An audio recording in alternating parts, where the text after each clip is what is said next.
Hello everyone दोस्तों, फिर से एक नई वीडियो के साथ मैं हूं आपका होस्ट फारूक मसीह और अपने चैनल द जर्नी सीकर्स पे आप सबको खुशामदीद कहता हूं। दोस्तों, आप लोगों ने ऑलरेडी खबर इंटरनेट पे देख ही ली होगी, टाइम्स ऑफ माल्टा में देख ली होगी कि कैब ड्राइवर्स और फूड कुरियर्स वालों के ऊपर प्राइम मिनिस्टर साहब ने कैप लगा दिया है। अब उनके ऊपर बैन लग गया है, फर्दर उनके वर्क परमिट्स नहीं आएंगे और उन्होंने ऑलरेडी कहा था 25 जुलाई को कि बहुत ज़्यादा माल्टा के अंदर सैचुरेशन हो गई है, हम लोग फर्दर परमिट्स नहीं एक्सेप्ट करेंगे और रिन्यूअल्स में भी प्रॉब्लम आएगी। और आज सुबह ही एक बहुत बड़ा टाइम्स ऑफ माल्टा ने आर्टिकल पोस्ट किया है, वो मैं डिस्क्रिप्शन में छोड़ दूंगा, आप वो देख सकते हैं। और बहुत ख़ास है दोस्तों ये वीडियो उनके लिए भी जो अप्लाई करने वाले हैं और उनके लिए भी जो माल्टा के अंदर मौजूद है। उस आर्टिकल में से मैंने ढेरों पॉइंट्स निकाले, क्योंकि ये वीडियो ऐसी होने वाली है, थोड़ी लंबी हो जाएगी, लेकिन इसमें पॉइंट्स जो हैं मैं पॉइंट्स में ही बात करूँगा और बहुत इम्पॉर्टेंट है। आप लोगों के पैसे बच सकते हैं, आप लोग एक बहुत बड़े स्कैम से बच सकते हैं। तो जी ये वीडियो आप आखिर तक देखते रहिए, मैं इसमें ज़्यादा आपका वक्त नहीं लूँगा। तो जी सबसे पहला पॉइंट ये है कि जॉब्स प्लस, जो कि गवर्नमेंट का जॉब्स को रेगुलेट करने का अदारा है, उसने रेड स्टार्ट कर दी है। क्योंकि पिछले महीने ही कुछ लोगों ने, कैब ड्राइवर्स ने और कुछ फूड कुरियर्स वालों ने स्ट्राइक की थी और उन्होंने ये कंप्लेन की थी कि हमारे साथ जी डिस्क्रिमिनेशन हो रही है, हमें अकॉर्डिंग टू आवर कॉन्ट्रैक्ट्स पे नहीं किया जा रहा है, या हमारे कॉन्ट्रैक्ट्स ही नकली बने हुए हैं और हमें इनफ सैलरी नहीं मिल रही कि हम लोग माल्टा के अंदर सर्वाइव कर सकें। ठीक है, ये मैंने पिछली वीडियो में भी बताया कि ऐसे फेक कॉन्ट्रैक्ट्स बन जाते हैं, आप लोगों को एक मुख्तलिफ सिचुएशन में फंसा दिया जाता है, आपको ट्रैप कर दिया जाता है। अब 3 ब्लैक लिस्टेड कंपनीज जिनके मैं नाम लेने वाला हूँ, और आप लोग भी सोच लें, जो लोग ऑलरेडी इससे काम कर रहे हैं उनको तो ये पता ही है माल्टा में। जिन लोगों ने इनके साथ अप्लाई किया हुआ है तो जनाब उनके लिए ये बुरी खबर है, लेकिन जो लोग अप्लाई करने वाले हैं उनके लिए अच्छी खबर इस तरीके से कि आपको एटलीस्ट पता है कि ये अब ब्लैक लिस्टेड कंपनीज है। सबसे पहली WT ग्लोबल, दूसरी कंपनी फारूजिया और तीसरी कंपनी मेला क्लीनिंग। ये 3 कंपनीज जो हैं माल्टा गवर्नमेंट ने इस वक्त ब्लैक लिस्टेड कर दी हैं। इनकी तरफ से तमाम परमिट्स, चाहे वो रिन्यूअल के हों, चाहे वो चेंज ऑफ एम्प्लॉयर के हों, चाहे वो नया स्टिल अब्रॉड अप्लाई किया उसने, रिफ्यूज होंगे। ये क्लियरली इस आर्टिकल में लिख दिया है होम मिनिस्टर मिस्टर कैमिलरी ने।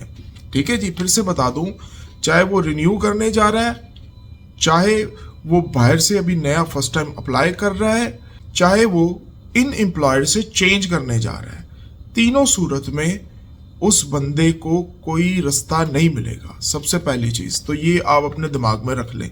दूसरी चीज़ कि ये एक पार्ट ऑफ क्रैकडाउन है। जो लोग बाहर से भी अप्लाई कर रहे हैं, जिनको ऑलरेडी प्रिंसिपल अप्रूवल इन कंपनी से मिल चुका है, ये उनके ऊपर भी कैप है, उनका भी रिफ्यूज़ल इसी वजह से आएगा। ये क्रैकडाउन का प्रोसेस है। ठीक है जी। अब तीसरा पार्ट आता है कि मैंने आपको बता दिया कि अर्लियर ही इस मंथ में बहुत सारे लोगों ने स्ट्राइक किया था और ये कंपनी लाइमलाइट में आई थी कि जी ये कंपनी जो है अपने एम्प्लॉयज़ के साथ जो है वो डिस्क्रिमिनेशन कर रही है, उनको पे अकॉर्डिंग टू देयर कॉन्ट्रैक्ट्स नहीं कर रही, अकॉर्डिंग टू माल्टीज लॉ नहीं कर रही, अकॉर्डिंग टू EU लॉ नहीं कर रही। फिर एक हमारे साउथ एशियन बंदे ने, वर्कर ने बड़ा क्लियरली TV पे भी मैसेज दिया कि यार ये हमारी गलती तो इसमें कुछ भी नहीं है, हम लोग तो यहाँ पर काम करने आए हैं। अब हमें कहा जा रहा है कि आप लोग जो है ये मुल्क को छोड़ दें, हमारे पास क्या रास्ता है। अब उनके लिए रास्ता भी मैं आगे आपको बताऊंगा इसी वीडियो में। इसके बाद एक स्टैट्स है, वो आप देख लें, आपके लिए बहुत ज़्यादा ज़रूरी है। अब जी कुछ स्टैट्स के ऊपर बात कर लेते हैं। तो स्टैट्स कुछ ये कह रहे हैं कि इस वक्त माल्टा के अंदर इस महीने के अंदर 409 रिफ्यूज़ल्स हुए हैं। ठीक है जी, 409 परमिट्स एक महीने के अंदर रिफ्यूज़ हो चुके हैं, जिसमें से 235 तो चेंज ऑफ एम्प्लॉयर थे, क्योंकि इन कंपनी से जो लोग अपना एम्प्लॉयर चेंज कर रहे थे, क्योंकि उनको पता था ये कंपनी तो ब्लैक लिस्टेड हो गई है, उनमें से 235 एप्लीकेशंस जो हैं वो रिफ्यूज़ हो चुकी हैं। और उसमें से भी आधी एप्लीकेशन जो थी वो WT ग्लोबल की थी, जो ऑलरेडी ब्लैक लिस्टेड है। और WT ग्लोबल जो है वो माल्टा की सबसे बड़ी फ्लीट कंपनी है। सोचे, सबसे बड़ी फ्लीट कंपनी और वो ब्लैक लिस्टेड, तो कितना वर्कर गया होगा भाई। ये टोटल स्कैम जो है लगभग ये तीनों कंपनी को मिला के कोई 2 से 2,500 बंदा है जिसके साथ ये चीज़ें हो रही हैं। ठीक है जी। और इसके अलावा एक और चीज़, इसके स्टैट्स WT के मैं आपको बता दूं कि WT के पास रजिस्टर्ड 300 गाड़ियाँ हैं और मोटरसाइकिलों का अभी कोई स्टैट नहीं सामने आया, लेकिन मोटरसाइकिल कैब फूड डिलीवरी में भी काम करते हैं, लेकिन 300 व्हीकल्स बंद होंगी। ठीक है, बहुत बड़ा स्कैम है ये।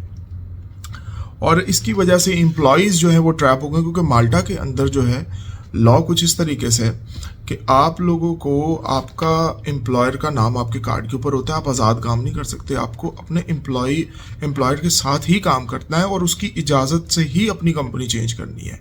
अब गवर्नमेंट ने लास्ट में ये अपनी एक इंटेंशन बताई है कि उनका बिल्कुल ये सोच नहीं है कि वो इतने सारे वर्कर्स को अपने मुल्क से बाहर निकाल दे या उनको परेशान करने लग जाए।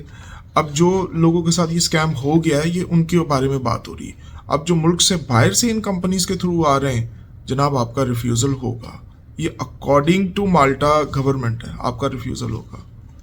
सॉरी, आपके बहुत पैसे लगे हैं, लेकिन ये सच्चाई है। लेकिन ये सच्चाई मुझे आपके साथ शेयर करना ज़रूरी है, क्योंकि मेरी वीडियोस वो भी देखते हैं जो लोग अभी अप्लाई करने वाले हैं। तो जनाब आप ये 3 कंपनीज जो मैंने मेंशन ऑलरेडी की है, आप इनसे बचें। और माल्टा गवर्नमेंट ने अब किस तरीके से ये हेल्प करने की कोशिश की है कि जो लोग इन कंपनीज से काम करते हैं, अब उन्होंने चेंज ऑफ एम्प्लॉयर करना है तो अपनी मर्जी से ये काम ना करें, उनको सीधा जॉब्स प्लस के पास जाना पड़ेगा और जॉब्स प्लस उनको कोई ना कोई जॉब अरेंज करके देगा और वो एक दूसरी जॉब के ऊपर चेंज हो सकते हैं और वो माल्टा में लीगली काम कर सकते हैं। और इसमें और भी चीज़ ये है कि माल्टा गवर्नमेंट ने ये कहा है कि हम लोग ये सारी चीज़ें इस वजह से भी कैप कर रहे हैं कि कल को ऐसा ना हो कि हम लोग अलाउ कर दें फ़िलहाल टैक्सी ड्राइवर्स और ये सारे, तो यही कंपनीज जो हैं किसी और जगह से बंदों को हायर करना शुरू कर दें, किसी और कंपनी, रिक्रूटमेंट कंपनी के थ्रू, और बाद में फिर माल्टा में आके चेंज ऑफ एम्प्लॉयर कर दें। तो डायरेक्टली इनडायरेक्टली ये जो करप्शन है ये तो चलती रहेगी। इस वजह से उन्होंने पूरा क्रैक डाउन कर दिया, सब कुछ ही बंद कर दिया। तो दोस्तों, उम्मीद करता हूँ ये वीडियो आपको पसंद भी आई होगी। पसंद तो शायद नहीं आई होगी, लेकिन आपके काम ज़रूर आएगी। नए आने वालों के लिए भी ये वीडियो बहुत मुफीद है, और जो ऑलरेडी अप्लाई कर चुके हैं उनके पास एक वजह है कि यार ये हमारा रिफ्यूज़ल आ क्यों रहा है। और जो लोग माल्टा के अंदर हैं उनके लिए भी ये सामने आ गया कि भाई आप इधर उधर दरवाजे ना खटखटाएं, सीधा जॉब्स प्लस के पास जाएं। Thank you very much, good bye.